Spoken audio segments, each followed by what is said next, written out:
இல்லை, நான் கேட்குறேன், ஒரு கவர்மெண்ட்னால வேற ஒரு நல்ல இடத்தை தேர்வு செஞ்சு ஒரு பஸ் ஸ்டாண்ட் கட்டித்தர முடியாதா?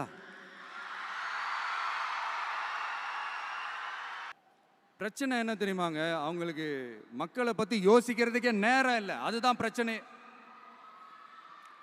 அடுத்து வாலாஜாபாத் பக்கத்தில் அவலூர் ஏரி இருக்கு. அது பாலாற்றை விட உயரமா இருக்கு. அதனால என்ன ஆகுதுன்னா, ஆத்து தண்ணி ஏரிக்கு போக முடியாம போயிடுது. அதை சரி பண்ணி அந்த இடத்துல ஒரு தடுப்பணையை கட்டினா ஏரி நிறைய தண்ணி நிற்கும். அப்படி நின்னா அவலூர் மட்டும் இல்ல, ஆசூர் உட்பட இன்னும் எத்தனை கிராமங்கள், எத்தனாயிரம் ஏக்கர் விவசாயம் நல்லா நடக்கும். இதுக்கு இன்னும் எத்தனை வருஷம் மக்கள் கோரிக்கை கொடுக்கணும், மக்கள் போராடணும்.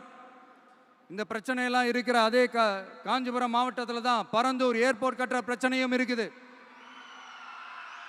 அந்த பிரச்சனையில் கண்டிப்பாக நாங்கள் விவசாயிகள் பக்கம்தான் நிற்போம். அதில் எந்த மாற்று கருத்துமே கிடையாது.